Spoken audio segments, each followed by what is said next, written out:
Welcome to the High Income Business Writing Podcast, helping you propel your writing business to a whole new level. And now, here's your host, Ed Gandia. Hey there, welcome to another episode of the High Income Business Writing Podcast, the number one podcast for business writers and copywriters who want to earn more in less time doing work they love for better clients. With well over 1.3 million downloads from listeners just like you across 101 countries. You know, as freelancers and solo professionals, we often and unknowingly sabotage our own success from the very first interaction with a prospect. We present ourselves and our services in a way that just works against us. It erodes trust and diminishes our perceived value before we even begin working with a potential client. It often starts the moment we ask our prospect or client, "What can I do for you?" This simple question, or any variation of that question, can unknowingly shift us from being experts or trusted advisors in our field to mere order takers, losing control of our own business direction. From there, it just shows up in what we say to clients and prospects, what we offer, how we price our work, how we position ourselves in the marketplace, and how we talk about what we do and the value we deliver. In this episode, we're diving into this critical issue. My guest is Amy Posner, an experienced freelance professional and entrepreneur who has mastered the art of positioning herself as an expert rather than an order taker. Amy shares invaluable insights on how to regain control of your freelance business, build authority with clients, and establish yourself as the go-to expert in your field. And we explore a number of important topics, including how to recognize when you've fallen into this order-taking role and how to break free from it. Practical steps to shift from order taker to expert. And yes, you are more of an expert than you realize. Building and demonstrating authority, even if you feel you're shy or you're introverted. Setting boundaries and managing client expectations, super important. In developing the communication skills and confidence needed to position yourself as an expert. Doesn't matter if you're a seasoned freelancer looking to level up your business or if you're still in the early stages of growing your practice, this episode offers valuable insights to help you take back the power in your business and truly thrive as a freelance professional.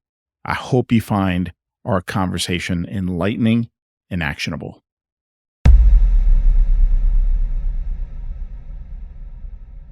Hey, Amy, welcome. Good to have you here finally. Thanks, Ed. Good to be here. I've been admiring what you're doing, and I know you and I have been talking about getting you on the show. It's been a few months, and I'm glad we're able to make it happen, especially on a topic that I'm passionate about. And I'm glad we're going to have this discussion.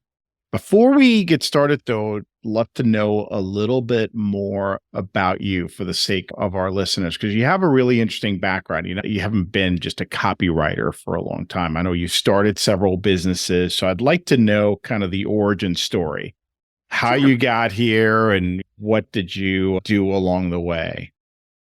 So it's interesting because I grew up in a family business and I did not want to be in business. I wanted to be, the creative one in the family. And so I pursued that for a while and did a lot of traveling in my early days. And interestingly, came back to New York City and got a job working for someone, just a job you get in your 20s as you're figuring things out. And what happened in that situation was I really liked my boss. We got to know each other pretty well and I had all kinds of ideas and he liked my ideas and he implemented them. And he ended up offering me a partnership in his business. He offered me to buy into the business. He really liked my ideas. He liked what we were creating together. It was so far removed from my consciousness, like that, that would be something he'd offer or something I would do. And I got really intrigued and I liked what I was doing and I bought in. And we built that business into something very successful. In fact, it's still operating today. It's an international business. I sold out of it years ago. My original partner is still running it. But I really got a taste for the creativity in business, like this idea that you could kind of make something out of nothing. Like you could have an idea and implement it. And if it worked, you'd build something. And that led me to become a partner in a marketing design firm in New York. Left there, sold out of that business. We're really fortunate to sell out. It was a typography business was one of the components. And that was just when desktop computing started. Kind of a little bit similar to what's happening with AI now, not quite so pervasive, but it was, people thought they were being put out of business. It was a really scary time, but we were able to sell out. I did some traveling, came back, started another business. And that was sort of, what I did. I became a serial entrepreneur, more or less, ended up training and coaching at some point in my career. And then I became a copywriter and had a really successful run as a freelance copywriter for about a decade. And kind of wove coaching and mentoring into that because it was something I had done before. And, I had people coming to me and saying, well, how do I do this? And how do I do that? And that sort of evolved into running masterminds and group programs and coaching in some other people's programs. And that's kind of brought me to where I am right now. 30 years of entrepreneurship, 30 years plus. I think I have things figured out. And you know how it is. It's like the shifting landscape. So, you're always pivoting and reinventing and responding to the marketplace. And I just really enjoy that. And I really, really enjoy helping people sort of cut through some of the noise and get where they're going more quickly. There's some really basic, I'm answering the question a little longer here, but no, that's great.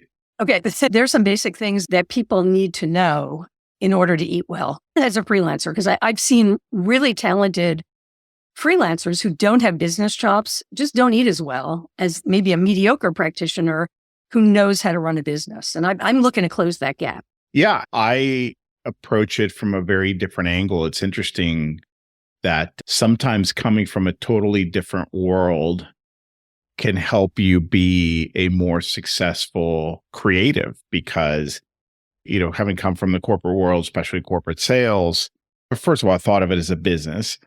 And then I thought of it as a business where nothing happens until someone makes a sale. So to me, everything was about marketing and selling. And then the production kind of takes a backseat to that, as opposed to what I thought was really strange is my colleagues who had been in it for decades were approaching it in reverse. Marketing and sales kind of took a backseat, just as an example. There were other elements of the business. So I definitely resonate with what you said. I'm curious when you did 10 years as a copywriter. You said that was on your own, that as a freelancer, or were you working for? Okay. So were you always drawn to the marketing and sales side of things, even from the early days? 100%. I loved it. I loved the idea of marketing. I loved that you could create something and, and test it and iterate it and make it work. And I like sales. Sales to me is a conversation. I never saw sales as, something I was, doing to someone or looking for a certain, outcome or trying to, bend somebody into something they didn't want. For me, it was more a discovery about fit. And I like people. I like talking. I like solving problems. So that was a really natural way to get into, being an expert and sort of being at a higher level freelancer, if you will. Well, let's talk a little bit about expertise, because I'd like to focus much of our discussion along those lines. You and I use a term very often that I think more of us need to really be having this conversation, is this term of order taker. For a long time, I've noticed that a lot of freelance professionals have an order taking mindset. And I'm very transparent with my audience. I let them know that, hey, for years, I made a really good living as an order taker. Order taking is safer. Order taking, if you do everything right, you can have plenty of that coming in, and you essentially have the proverbial clipboard and a pen, and you just kind of taking the orders of your prospects and clients. And you can do really, really well, but there are limits to that. And as you mentioned, the landscape continues to shift. You will quickly get into trouble using that model. So what would you say are some common signs that a freelancer has fallen into the trap of being an order taker rather than, an expert or a trusted advisor? Let's start there. Yeah. So I think the basic thing that defines an order taker is someone who says yes. So the client calls, I need an X, and the freelancer says, great, it'll cost you Y. I can get it done by X date. Let's go. And that they're taking an order, essentially. The person shows up. They could be ordering a sandwich, or they could be ordering a web design, or they could be ordering a piece of copy, and you've got a menu and you say yes. On the other hand, well, you didn't ask me this. You didn't ask me the difference. What I see is the difference between order taker and experts. Automatic. I knew we would land there anyway, but I wanted to see what you see as the signs, because then listeners can start kind of self-identifying, if some of this resonates. But yeah, however you want to take it. Okay. So that's what I see as the order taker. I mean, you're literally taking the order, right? Like the wait step. They show up at your table, you tell them what you prefer, they say great, and they go get it done, and they bring it back hopefully in a timely and a delicious way. The expert says, great. So tell me what's going on. Like, why, you need a new website. So what's going on? Tell me what brought us to this call? What's the genesis of the call? What's been going on in your business? And to tell me a little bit. Why do you need this thing? And that's the expert trying to discern what's actually behind the need. And I think why that's important is because very often clients show up needing a thing or ordering a thing, but what they're after always is an end result. And what we don't know as the consultant or the contractor, we don't know that what they're bringing us is actually the best solution to the problem. And we can choose for that to be something we care about or not, right? I can say, great, you need this. I can create it. Good deal. Let's do it.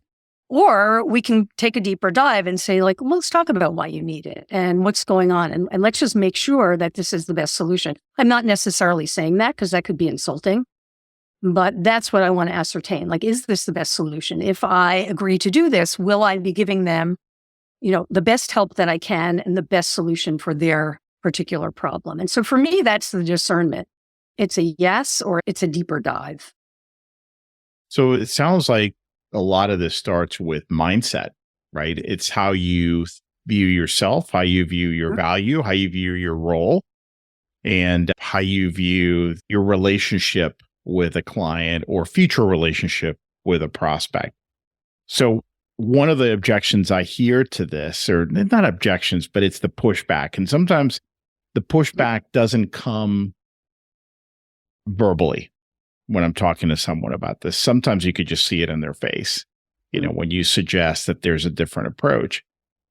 A big part of the pushback is, well, yeah, but the client knows what they want. Who am I to then start questioning that? So maybe we can explore that a little bit, because that's kind of the starting point. And if you're already coming into this with the wrong mindset, it's going to be very, very difficult to kind of move in a different direction.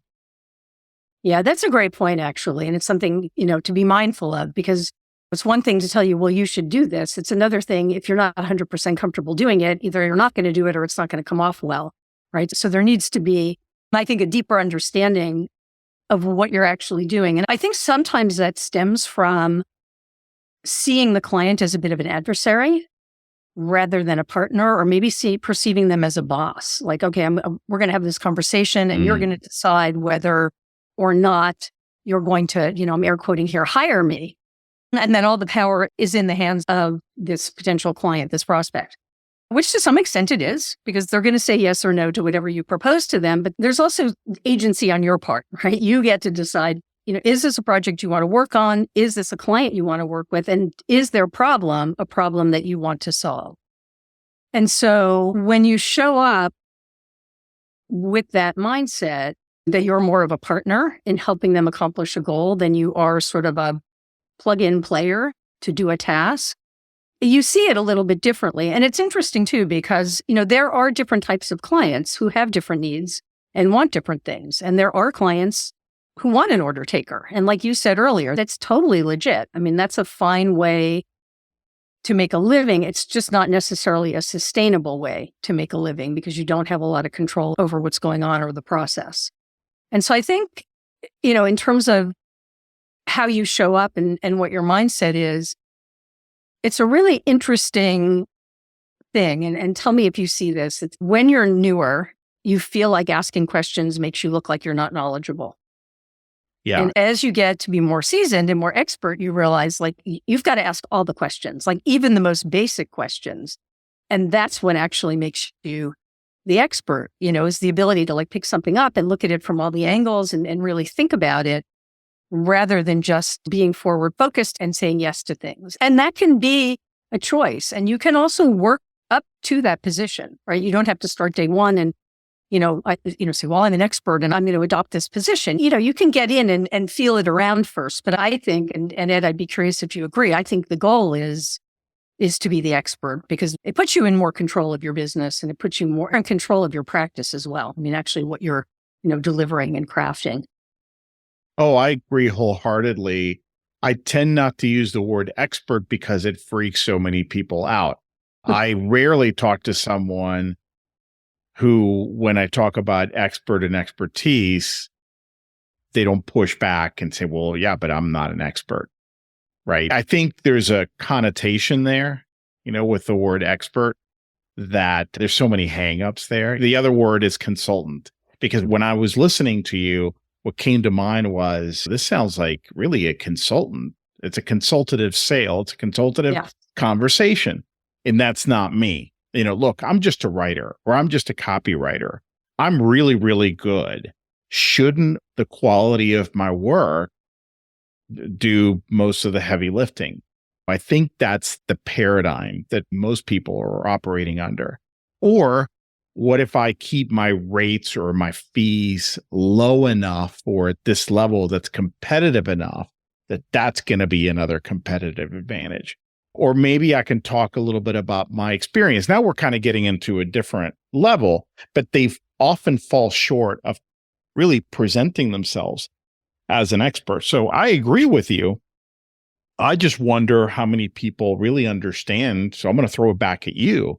How many people really understand what this term expert really means and represents? So what's your take on that? How would you advise someone? Yeah, and you're making a really great point. I mean, I think, we can't jump over that fact that people feel really uncomfortable. And I think your point doesn't just the quality of my work stand me as an expert or stand me in good stead to run a business. And yes, it's great. You have to have great work product. But I think, and maybe this is a gentler way or an easier way for people to think about it, we're not talking about, well, let me rephrase this. One of the ways that you can demonstrate expertise is by offering really amazing customer service and just taking good care of people and figuring out what it is that they want. And, there are all kinds of clients out there. There are clients that don't care about the service, they care about the price. There are other people who care about the price and the service. There are people for whom the service is going to be really important. Everyone wants good quality output, right? I mean, we can assume that every client, wants the best deliverable that you can possibly create. But what they're looking for too, are there's some other really important factors that tie into expertise that aren't related to your craft specifically. And those would be things like reliability, having processes in place, being comfortable enough to talk to the client and ask them questions to make sure that you're serving them as well as you possibly can. And there are clients who will pay well for that, who want to know that they're in really good hands. And so I think sometimes that can be expertise that people feel a little more comfortable leaning into than than planting the stake and saying, I am the best X in the world. Because I don't think it's necessarily about being the best. I think it's about doing your best and being really good. But I think this layer of expertise or this sort of setting yourself in at another level as a consultant or as an expert is really about delivering an experience and a whole package to people. It's not really, I mean, yes, there are levels of expertise. And obviously, the more years you practice, the better you're going to get, the more confident ideally you'll get. But there is, I don't know how to say this. I feel like, when people are bold enough to hang a shingle and say, I'm going to do this, I just want them to own it. I want you to take that boldness a little bit further to say, I did this because I'm good at what I do. Yes. And I'm going to deliver you something really excellent. And if I can wrap it in a really great experience, it's going to be an even better experience. But the hardest thing was saying you were going to do it in the first place, right? Taking that leap. And then you just separated yourself from most people right there. Right there. And of course, it brings up all this fear and all your insecurity and all the things that we're all afraid of in life, yet you did it. And so like, give yourself the credit for that and step into it and, and really, and do it at the best that you possibly can, not just for your client, but for yourself. I think we owe that to ourselves. And I think as humans, we tend to be self-diminishing and we can find all our faults very easily and all our flaws, but like you made this really bold move. Like you deserve this. You deserve for it to work really well for you. You just entered a new camp. I fully agree. And I love what you said about different levels of expertise. Maybe that's a healthier way to think about it. So if somebody's listening right now and they're hesitating, in fact, that they've kind of shut us out already, but somehow they're still listening because they think, well, yeah, but I'm not an expert. I just do this or that and I make a living. What if you, instead of seeing it as a binary thing, like not an expert or an expert, what if you saw it as different levels and degrees of expertise? Because I think automatically we think of fill in the blank, right? The top level person who's written all these books, like a Seth Godin, or name your favorite star in your field. Well, those are extreme examples. This is why I often hate these examples in business about Steve Jobs, and because they're so extreme that there's a limit to their utility. And I think if we saw it as like, hey, like you said, the fact that you just put yourself out there and that you're doing something, you're already at level 1. Levels 2 and 3 could be delivering a great experience by always doing what you said you were going to do, Because I've worked with people. Now that you say that, you're right. I've worked with people and I've hired writers in the past who didn't do a very good job of positioning themselves as experts, but they always came through for me. And that was the person I would go to immediately. So to me, I didn't think of it as expertise, but that, what I thought of them as, she's a pro. She's a real pro. So maybe use that word, right? If you're having trouble with it. Yeah, no, I like that. I like pro. So this reliability thing, it's like, it sounds so mundane and so many people don't do it. It's shocking. Like, it's just shocking to me. I mean, I've hired people, like I've seen them, I've seen their work. Like I thought I knew who they were and they ghost me, or like something happens and they don't communicate. And it just shocks me to my shoes, really. Like it's so easy. It's so easy to be a good contractor. Like you need to communicate and you need to be reliable. But people, like even there, and this kind of crosses into the expertise, because I think there's this sense that like maybe I'm bugging you, right? If I'm the contractor and you're the client, like I don't want to reach out, or I'm not really your employee, and what do you expect? And this is where processes will really save you, because like great communication is really important. Reliability is really important. And, they're not that common. I don't know if you realize that. I mean, it seems to me they should be, but they're just flat out not. And so that's another way you can be really ahead of the game, is to like take great care of people. You said it, do what you say you're going to do. Like that's simple, right? Be the pro that, they think of as like, that's the pro that we want for this, because she's going to come through or he's going to come through, and they're easy to work with. That's the ease of doing business with. I guess, you and I came from, again, it's a different background, and these were must-haves. There was no way in most businesses, these are just assumed. If you don't do this, it's so cutthroat that you're just not going to make it. So to me, it was always assumed that, if I gave you a deadline, and I pulled several all-nighters before, by the way, like I made sure that I met that deadline no matter what. I could be sick. I did it. And in fact, I said that in my copy. I would say that I'm the copywriter who's never missed a deadline. I forget how I phrased it. I did it a little more creatively, but I think that is a great place to start that many of us take for granted. I want to ask you a little bit, and I'd like to spend a little bit of time with you on questions and how to ask better questions. Because I feel I want to be really practical here with this discussion. I really want to kind of get in the weeds there with you. But before we do that, any other elements that you feel are important to, again, going back to original idea of presenting yourself as more of an expert and not just an order taker all the time? Any other elements you feel are important that we haven't talked about?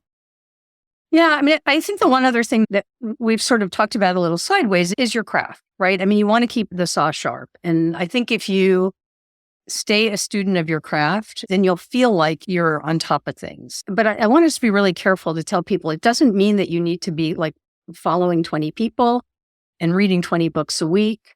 It's taking like 10 courses a month.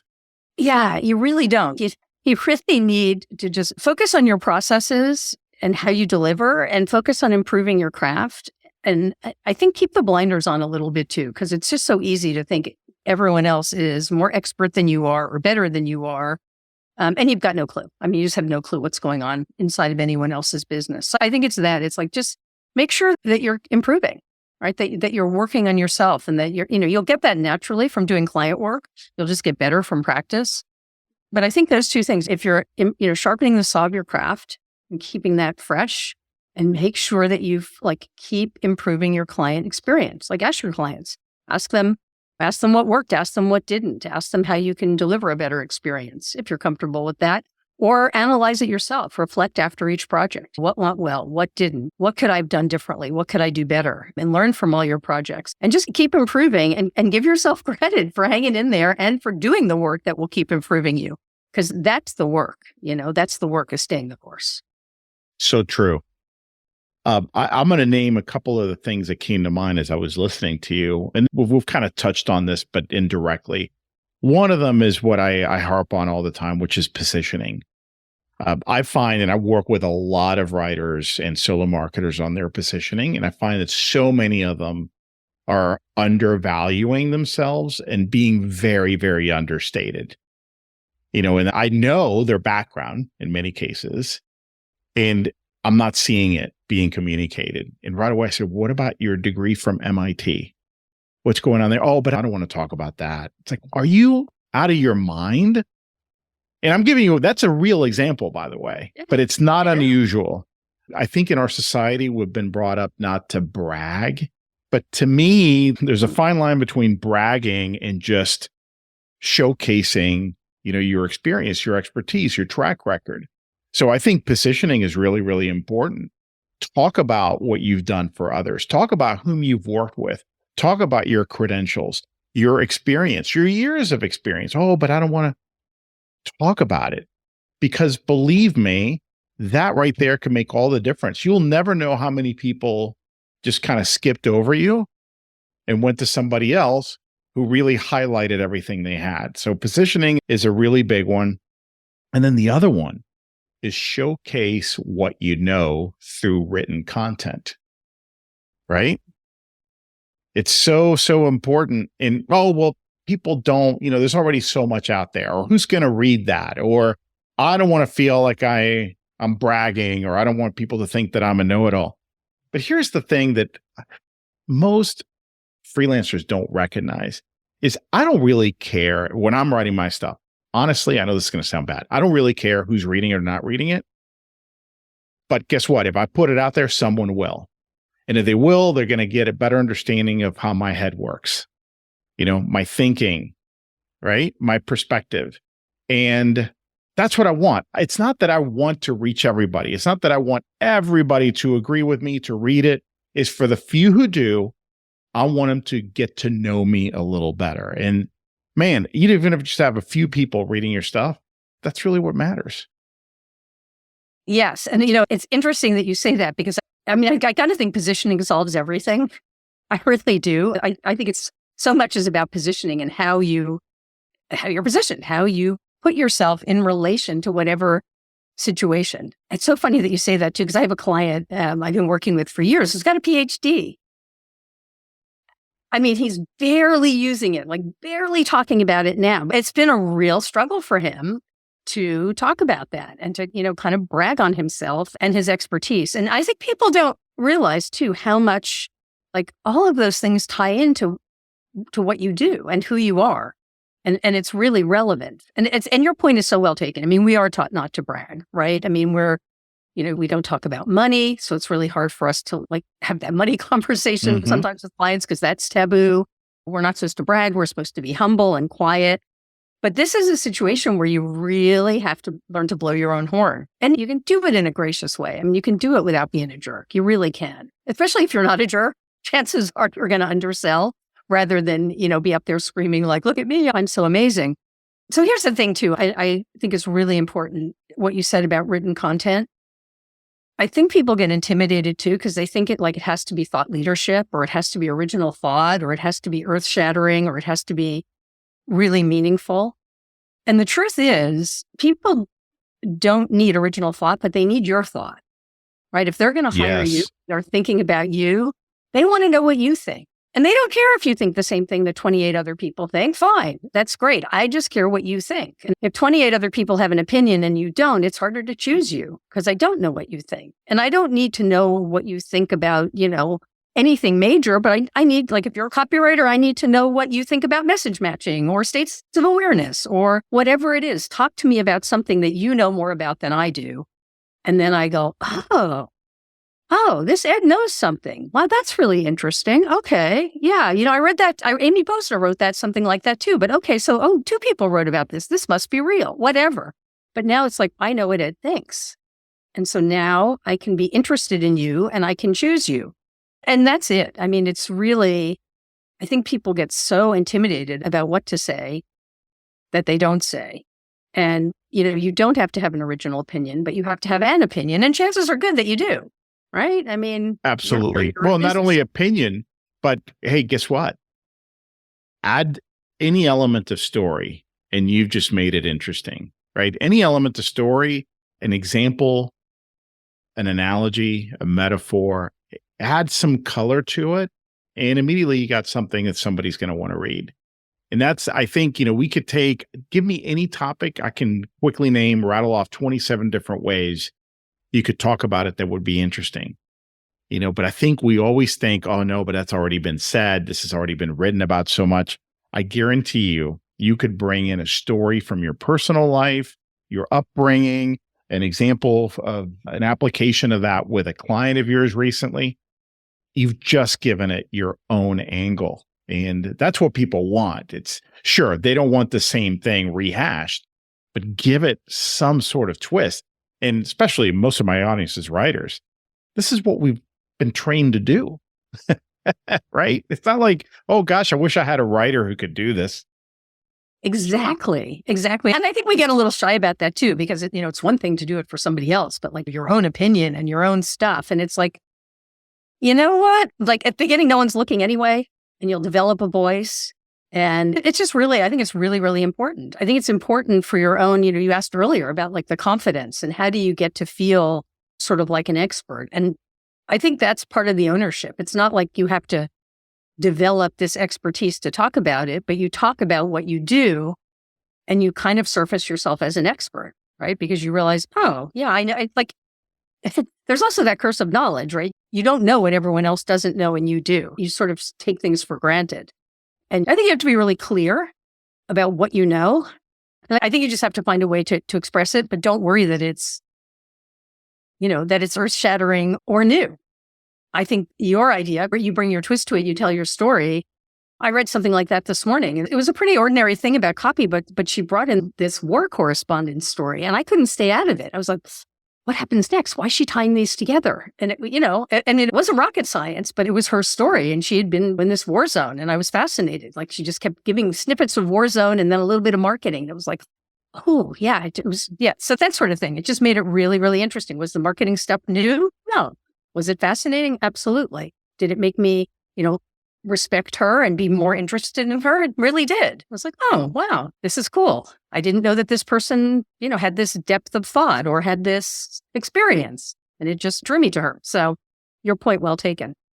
Yeah. And don't use the number of likes or comments if we're talking about LinkedIn, for example, posting your own content. Don't use that as the measuring stick. Again, you have to look at it differently. It's you're putting this out there. So when people do land on your website, for example, or your LinkedIn profile, so they can get a glimpse into your thought process, into how you think, who you are as a person. That's really the only people who count. So because I think we compare ourselves to celebrities and people who are getting And listen, I do it too. I'm reading stuff on LinkedIn and somebody wrote something really silly, 3 sentences. There was like no thought to it. 747 likes, 800 comments, whatever. And look, I'm human. Like quickly I go, wow, how come I'm not getting that? I mean, I've put a lot of thought into what I write, but you can't use that. You can't compare.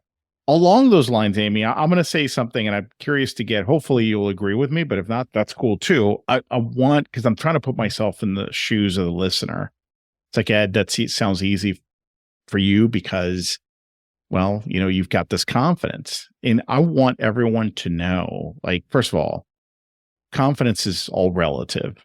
Okay. I struggle with confidence too. But let me tell you, the confidence that you're hearing now was not natural born confidence.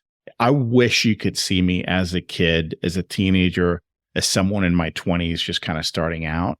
I was terrified. I mean, like unhealthy levels of terror, and shyness. I remember in my 20s, I had to give a presentation to my boss's boss. In fact, I was a college student. I had nothing on the line. I was in a co-op program, work one semester, go to school one semester. I'm just there. They have to have me to meet their requirements. There's nothing at stake. I had to go through this report to my boss's boss. There was a room of 5 people in there. I couldn't even talk. My voice was shaking. I was trembling. And my boss had to finish because I couldn't do it. So I'm telling you, the way it happens is little by little. You push yourself one step at a time. And then you get a success, you get a win, you get a breakthrough, and then that feeds your confidence. The confidence comes later. So I want to put that out there because I don't want people to shut us out thinking, well, yeah, but they got all this confidence. Listen, one baby step at a time. So I don't know your experience, Amy, with that, your thoughts. Yeah, I think the truth is we all experience that all the time, just at different levels, right? I mean, yeah.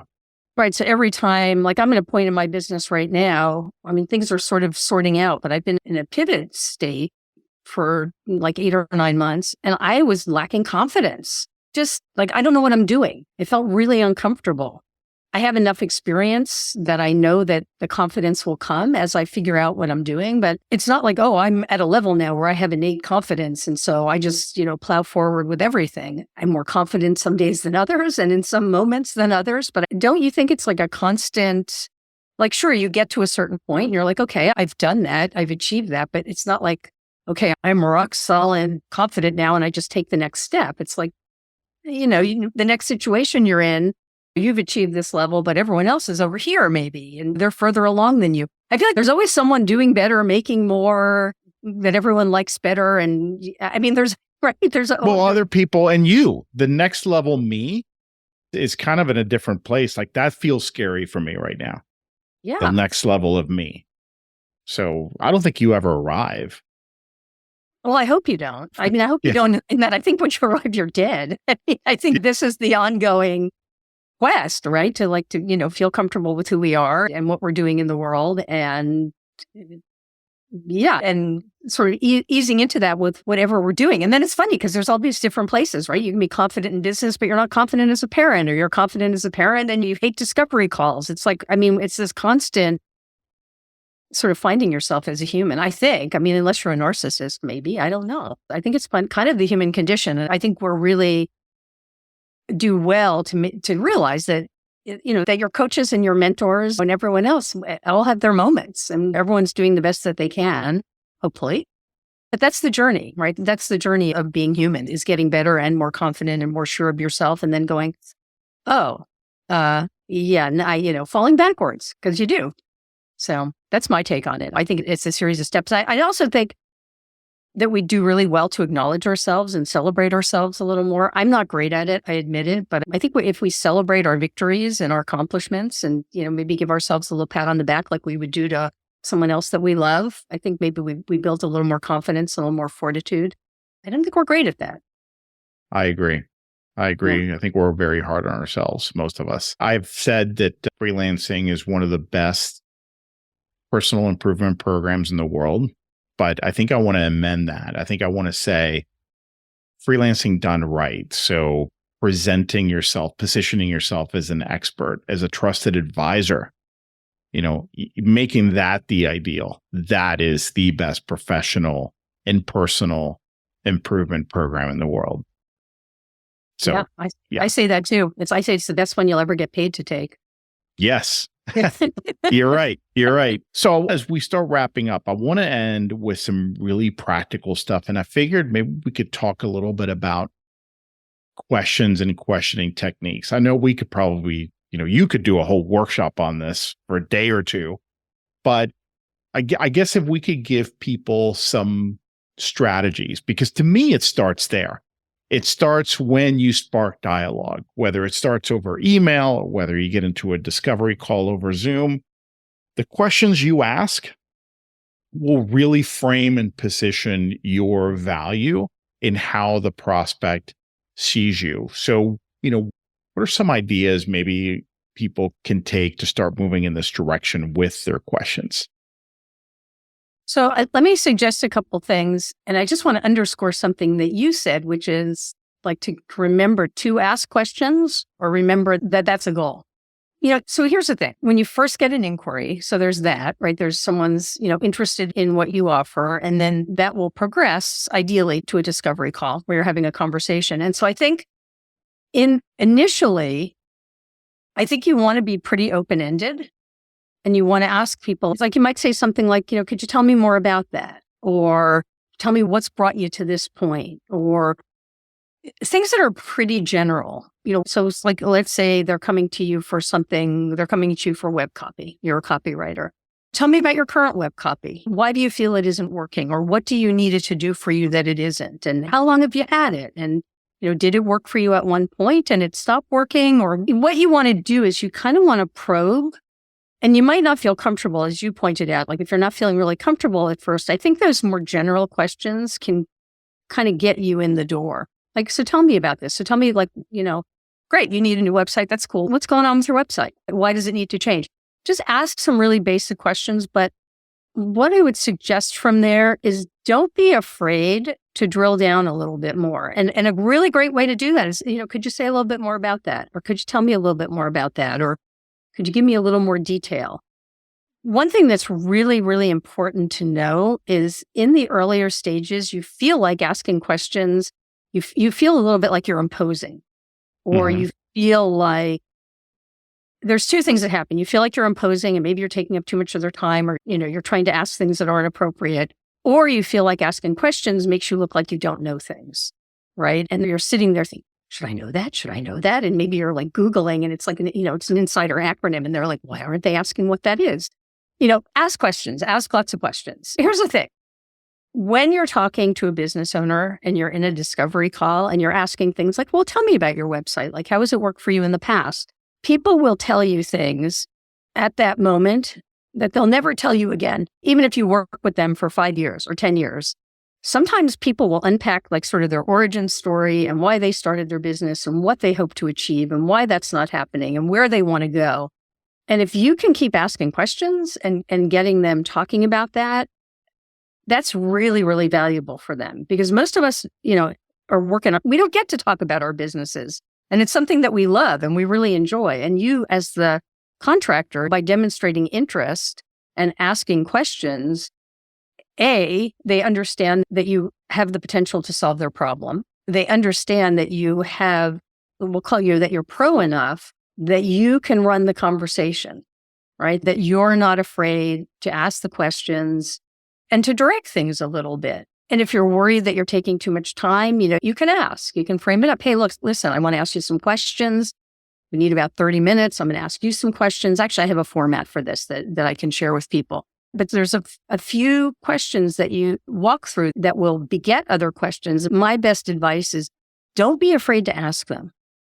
Whatever's got you curious and your interest in their business, that's what's going to have them leaning into you and going, okay, like this person cares. They care enough to ask. They care enough to sort of sort out the problem. And they may even be thinking, geez, I hadn't thought about that. They got a good point. Like, what is the thing that used to work that isn't working? And suddenly we're in a much more interesting conversation.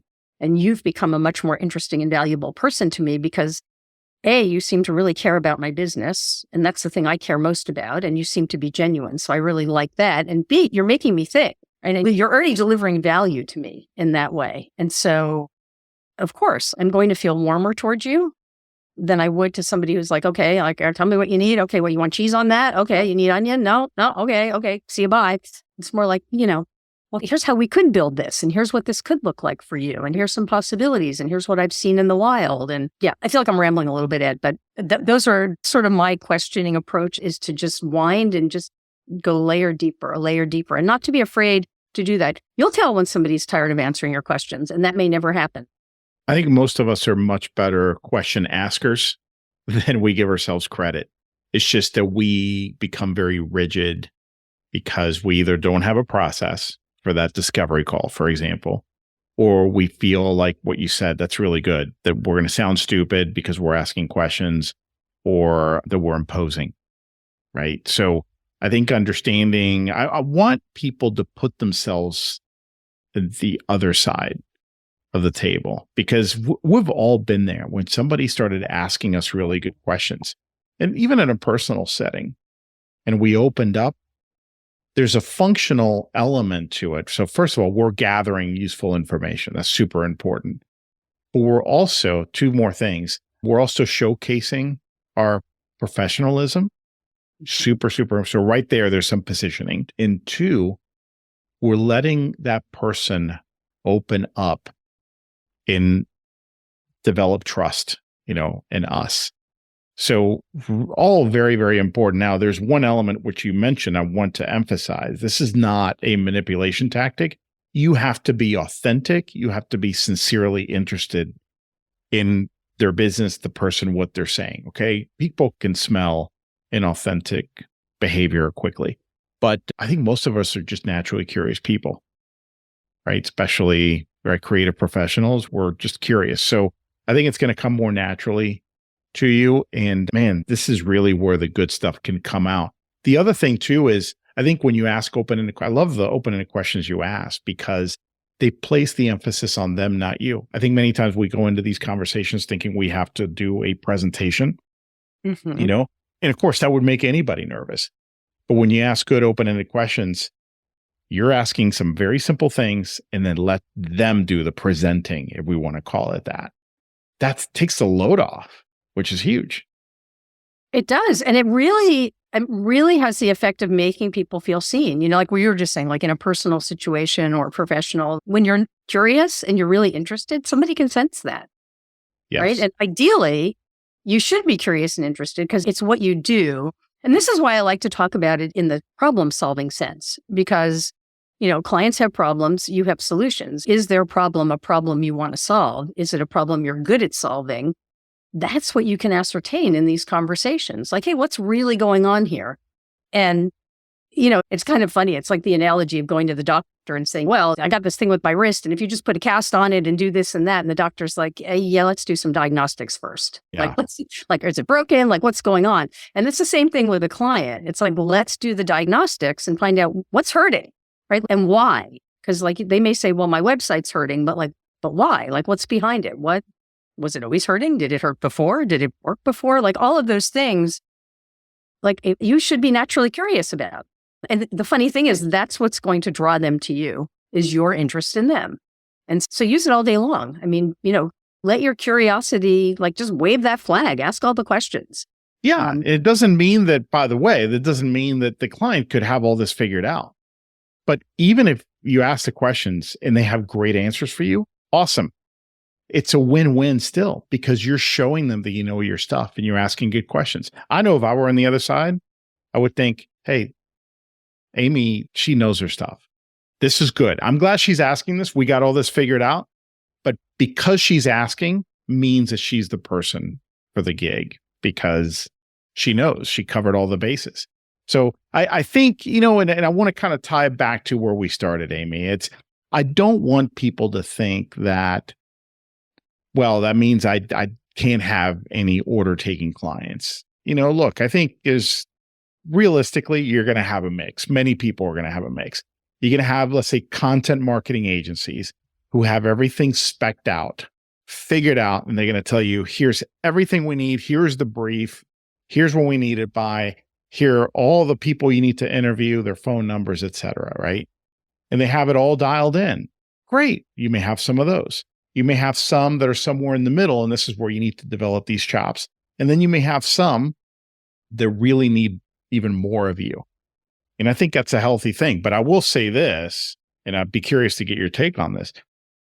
We are moving rapidly in a direction where these skills of expertise, of delivering beyond just the words, are becoming way more important. Okay, when machines can do the grunt work or start doing some of the grunt work, you can't afford to be seen as just an order taker, because now you got all these people who are already competing there in the bargain basement level of the market, plus the machines. You need to elevate your value. So I don't think we have a choice here. What are your thoughts there? I agree. 100%. I mean, I think the human element and human expertise will just become more valuable. And I mean, it's already becoming like easier to identify. So, I mean, I think the opportunity that's offered there is, it comes back to, it's a positioning one. Like, how do you position yourself? And even like how do you position yourself to use the tool, talk about the tool, and have a higher level business? I think that's the calling right now, is to really step into that expertise. And that said, you can be an expert and take an order. I mean, even things like productized services or VIP days, I mean, they're designed to be order taken, right? Sure. And there's a place for that. There's a place for that in any ecosystem. I mean, it's easy, it's convenient. If the client knows what they want and they can buy something off the shelf, great, right? And that could be even a model for running your business. There's absolutely nothing wrong with it. I think it's just important to know, it's important to choose. It's important to know that, that's an option and you've chosen that option, and that you're not stuck there feeling beholden to everybody else's desires. On the other hand, hey, I've worked for agencies where they send you a brief and everything is nice and neat. You don't have to talk to anyone. It is so clean and so easy. I mean, it's brilliant, right? In its efficiency and in its ease for everybody. It's a different model, but I love that model. I mean, it was a great model for me for a while. Super easy, right? And reliable income. So yeah, I think there's pride in all of the work. I think the important thing is the discernment, and that what you're offering, and that what you're offering or how you're positioning yourself is where you want to be positioned. And if not, that you can, gradually work yourself toward another positioning. And it doesn't have to be immediate. It doesn't have to be overnight. But I think it's important to know what's available and how the marketplace works, so you can choose how you want to position yourself and then work toward that. Yeah. So be deliberate, right? Be deliberate, take control. Yes. Don't let the market decide for you. You make the decision where you want to go. So, Amy, this has been a great conversation. I enjoyed it very much. I think we could talk for another hour or two very easily, but we need to wrap up and want to make sure that people know where they can learn more about you, your work. Where can I send folks? Best place is my site. It's amyposner.com. I've got a lot of free content there. I interact with people, and I interact a lot on LinkedIn. I'm on LinkedIn most days, and I'm happy to have conversations and answer questions. I'm actually there for it. So I'm pretty accessible. Make sure to reach out and ask her a good question. How's that? Yeah, ask away. Oh, come find me. Tell me you found me on Ed's show and ask a question. We'll give you something special. Well, thanks again, Amy. We'll have to definitely do this again. And I appreciate you sharing your wisdom and experience and expertise with us. Well, thanks, Ed. You're one of my original people that I followed. So thank you so much for all your wisdom and hard work and smarts over the years. Really appreciate it. Thank you. Well, that's it for today. I hope you enjoyed the episode. And just a quick reminder to grab your free copy of my latest book, Earn More in Less Time: The Proven Mindset, Strategies, and Actions to Prosper as a Freelance Writer. You can get your free copy at b2blauncher.com, where you will also find the detailed show notes to this and all my other episodes. Enjoy and have a great day.